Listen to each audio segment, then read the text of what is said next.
जळगाव जिल्ह्याच्या अनेक भागात वादळी वाऱ्यासह मुसळधार पाऊस झाला. अचानक आलेल्या पावसामुळे नागरिकांची तारांबळ उडालेली आहे. मात्र उन्हाच्या कडाक्यानं त्रस्त झालेल्या नागरिकांना पावसामुळे दिलासा मिळाला. अकोल्यात वादळी वाऱ्यासह मुसळधार पाऊस झालाय. गेल्या काही दिवसांपासून जिल्ह्यात उष्णतेचा प्रचंड तडाखा जाणवत होता. या पावसामुळे गारवा निर्माण झाल्यानं नागरिकांना उकाड्यापासून दिलासा मिळाला.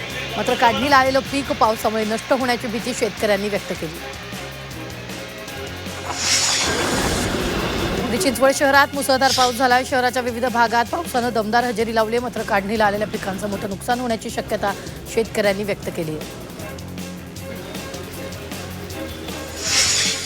अकोला वाशिम जिल्हा मध्यवर्ती सहकारी बँकेच्या निवडणुकांचे निकाल जाहीर झालेले आहेत. वाशिम तालुक्यातून धनंजय गोरे यांनी विजय मिळवला.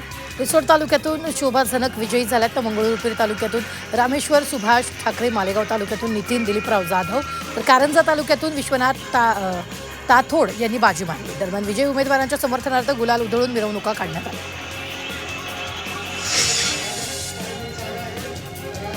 साताऱ्यातील डॉक्टर बाबासाहेब आंबेडकर पुतळा परिसरात ओबीसी बहुजन संविधान बचाव अभियानाचं आयोजन करण्यात आलं. या अभियानात ओबीसी नेते लक्ष्मण हाके यांची उपस्थिती होती. त्यामुळे त्यांनी उपस्थितांना मार्गदर्शन करत संविधान बचावची भूमिका स्पष्ट केली. वाशीमध्ये शेतकरी संघर्ष समितीनं ठिय्या आंदोलन केले. कृषी उत्पन्न बाजार समितीनं नाणे टंचाई आणि आर्थिक वर्ष अखेरची कारणं देत 20 मार्चपासून बाजार बंद ठेवला. त्यामुळे बाजार समितीचा व्यवहार पूर्ववत सुरू करण्याच्या मागणीसाठी आंदोलन करण्यात आलं. रायगडमधील म्हसळा तालुक्यात पाणी टंचाईच्या झळा जाणवायला सुरुवात झालेली आहे.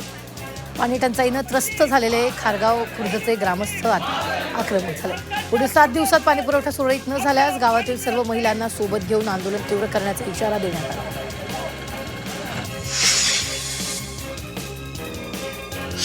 भंडाऱ्यातील अर्जुनी ग्रामपंचायत हद्दीत ग्रामस्थांनी आमरण उपोषण केलंय. या ठिकाणी स्मशानभूमीच्या जागेवर मंदिर उभारण्यात आलंय. त्यामुळे ग्रामस्थांमध्ये तीव्र नाराजी आहे.